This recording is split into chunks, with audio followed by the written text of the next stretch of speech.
வணக்கம் உறவுகளே, நீங்கள் பார்த்துட்ருக்கிறது என்கேடி செஃப். இன்றைய காணொளியில் நாங்கள் என்ன பார்க்க போகிறோம்னா, ஆம்லெட் சாண்ட்விச் எப்படி செய்கிறேன்னு பார்க்க போகிறோம். எங்களோட சேனலுக்கு நீங்கள் ஃபஸ்ட் டைமாக வர்றீங்கன்னா முதலாவது எங்களோட சேனலை சப்ஸ்கிரைப் பண்ணிக்கொள்ளுங்கள். அப்படியே அந்த பெல் ஐக்கானையும் கிளிக் பண்ணிங்கன்னா நாங்கள் போடுற எல்லா வீடியோவும் உங்களுக்கு நோட்டிஃபிகேஷனாக வரும். இன்றைக்கி ப்ரெட் ஆம்லெட் எப்படி செய்கிறேன்னு பார்ப்போம். ப்ரெட் எடுத்துருக்கோம், ஸ்லைஸ் பண்ண ப்ரெட், பட்டு பான். அடுத்ததாக கேப்சிகம் எடுத்துருக்கோம், பச்சையும் மஞ்சளும். அதோட சலாட் இலை எடுத்துருக்கோம், சலாட் இலை க்ளீன் பண்ணி வச்சுருக்கேன். அடுத்ததாக ஹாட் சாஸ் எடுத்துருக்கோம். இதுக்கு பதிலாக நீங்கள் சில்லி சாஸும் யூஸ் பண்ணலாம். வெங்காயம் மீடியம் சைஸ் 2. அடுத்ததாக தக்காளி எடுத்துருக்கோம்.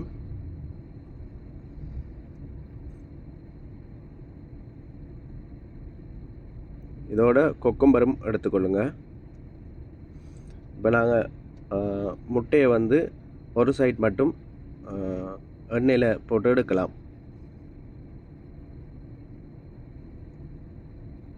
இதுக்கு கொஞ்சம் மேலால் உப்பு கொஞ்சம் போடுங்க, அதோட மிளகுத்தூளும் போடுங்க.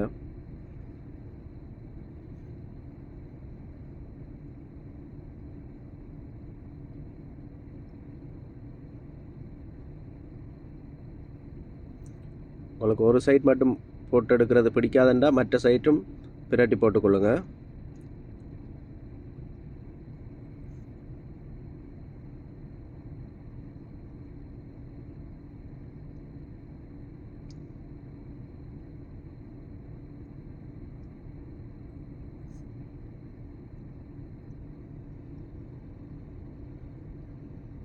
இதை நான் அப்படியே எடுத்துருக்கேன், ஒரு சைட் மட்டும் போட்டு. உங்களுக்கு எப்படி பிடிக்குமோ அதுக்கேற்ற மாதிரி, இல்லாட்டி நீங்கள் ஒம்லெட்டாக போட்டும் எடுத்துக்கொள்ளலாம். பச்சை மிளகா வெங்காயம் எல்லாம் போட்டு ஒம்லெட்டாகவும் எடுத்து வச்சுக்கொள்ளலாம். தனித்தனியாக பொரித்து எடுத்திங்கன்னா சரி. அடுத்த வெங்காயத்தை கட் பண்ணிக்கொள்ளும். ரவுண்ட் ரவுண்டாக வெட்டுங்க, மெல்லிசாக இப்படி ரவுண்ட் ரவுண்டாக கட் பண்ணிக்கொள்ளுங்க.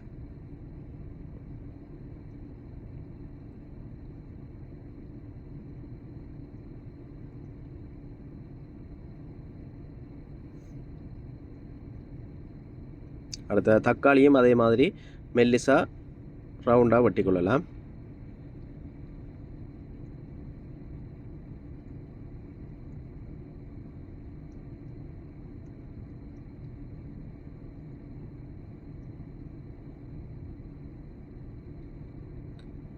அவசரமாக வேலைக்கு போகிறார்கள் இதை ட்ரை பண்ணுங்கள். வேகமாக செய்யக்கூடிய ஒரு சாப்பாடு. 2 தக்காளி எடுத்துருக்கேன், ஃபுல்லாகவே ரவுண்டாக கட் பண்ணிக்கொள்ளுவோம்.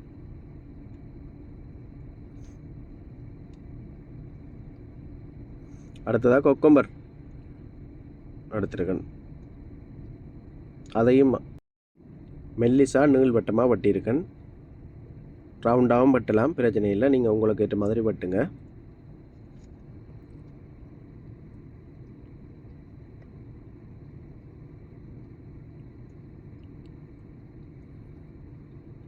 பச்சை மிளகாய் கட் பண்ணிக்கொள்ளுவோம். பச்சை மிளகாயை நேர வெட்டி கொள்ளுங்க. இதை 2ஆக வெட்டியிருக்கேன்னு நீங்கள் 4ஆகவும் வெட்டலாம். ஆக உரைப்பு தேவையில்லையண்டா 4ஆக வெட்டி கொள்ளுங்க. ஓகே, நீங்கள் உரைப்பு சாப்பிடுவீங்கண்டா 2ஆக வெட்டி கொள்ளுங்க.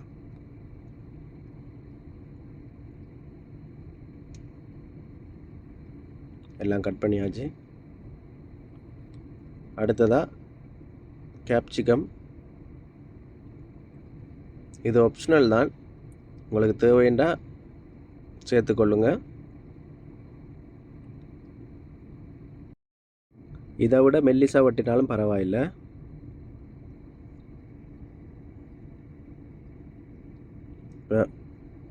வெட்டுப்பானை எடுத்து வச்சுக்கொள்ளலாம். ப்ரெட் எடுத்து இதில் வச்சுட்டு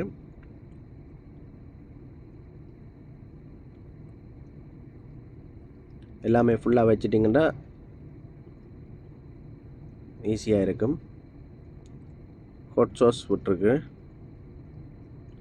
இது நிறைய விட வேணாம், ஏனெண்டா சரியான உரைப்பாக இருக்கும். சில்லி சாஸ்ன்றாலும் ஒரு அளவாக விடுங்க.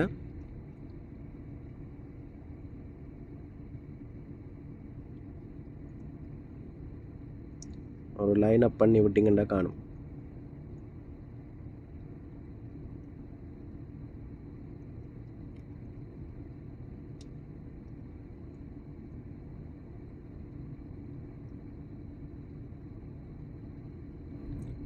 அடுத்ததாக எம்டி சோஸ் எடுத்திருக்கேன். இது கொஞ்சம் தக்காளி சோஸ், கொஞ்சம் இனிப்பாக இருக்கும். இதையும் கொஞ்சம் இதை இப்படித்தான் விடணுமெண்டு இல்லை, நீங்கள் ஒரு கரண்டியாலையும் வடிவாக மிக்ஸ் பண்ணி தேய்ச்சி கொள்ளலாம். அடுத்ததாக கொக்கும்பரை வைப்போம்.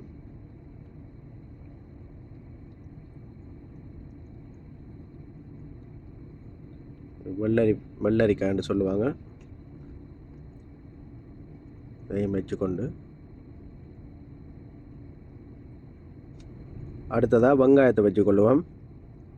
வெட்டி வச்சுருக்க ரவுண்டாக வெட்டி வச்சுருக்க வெங்காயத்தை உதிர்த்து அந்த ரவுண்ட் வளையமாக இருக்குது அந்த ஷேப்புக்கு வச்சிங்கன்னா தான் எல்லாத்துக்கும் வைக்கலாம். நான் 3 சோடி பிரெட்டுக்கு எடுத்திருக்கேன். அடுத்ததாக வெட்டி வச்சுக்க கேப்சிகம் வைக்கலாம்.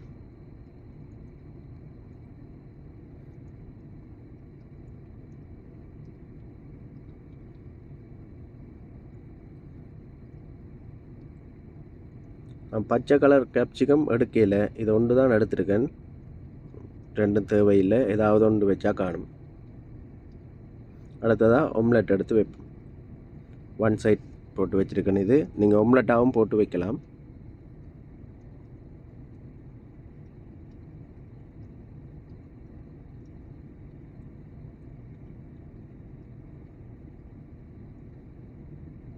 இப்போ திரும்பவும் இதுக்கு மேலே வெங்காயத்தை வச்சுக்கொள்ளுங்க, முட்டைக்கு மேலே.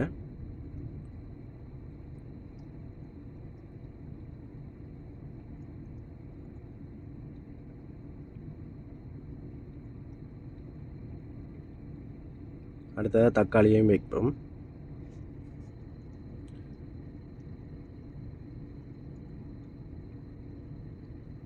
பச்சையாக தக்காளி பழம் சாப்பிடாதாக்கள் கூட சாப்பிடுவாங்க.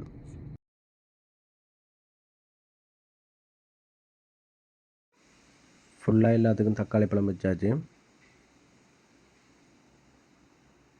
அடுத்ததாக சலாடிலேயே வைப்போம். சின்ன சின்னனாக கட் பண்ணி வச்சுக்கொள்ளுங்க, நீள நீளமாக. இல்லாட்டி கையால் பிச்சும் வைக்கலாம். அதையும் வச்சுட்டு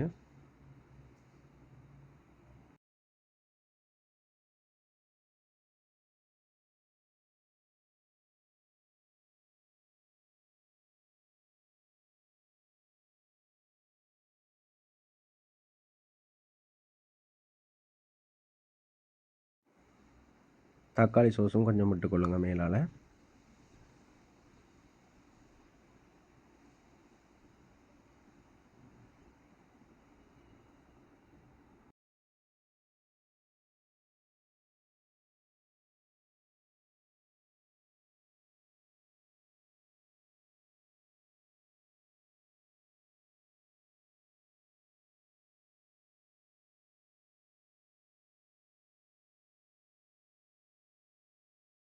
அடுத்ததாக பச்சை மிளகாயும் வச்சுக்கொள்ளுங்க, நடுவில் ஒரு பச்சை மிளகா. நான் முதலே சொன்ன மாதிரி 4ஆக வெட்டுனீங்கன்னா உரைப்பு குறைவாக இருக்கும். சின்ன சின்ன துண்டு வைக்கலாம். இல்லைன்னா பாதியாக வெட்டிட்டு நீங்கள் வச்சு சாப்பிடக்கூடிய மாதிரி இருக்கும்.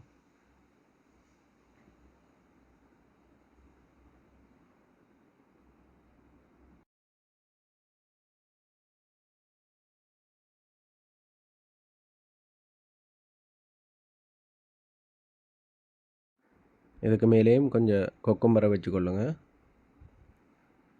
பார்த்தீங்கன்னா தெரியும், பார்க்கவே அருமையாக இருக்குது.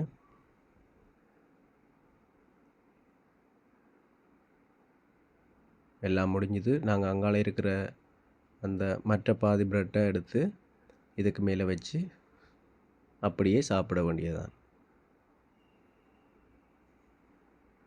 அதை எடுத்து இதில் வைப்போம். அதுக்கும் ஹாட் சோஸ், தக்காளி சோஸும் போட்டிருக்கு. இப்போ பார்த்திங்கன்னா ஃபுல்லாக மூடியாச்சு. சரியாக இருக்கும். கொஞ்சம் லேசாக மாற்றி விட்டுக்கொள்ளுங்க.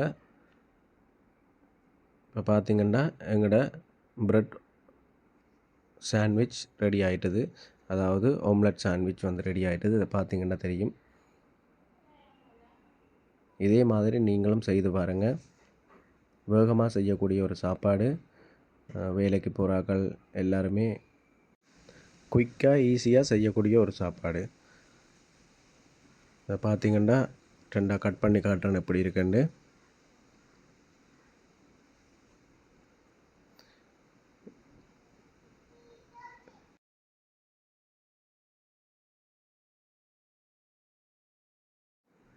இதை பாருங்கள் இவ்வளோ அருமையாக இருக்குண்டு. இதே மாதிரி நீங்களும் செய்யுங்க.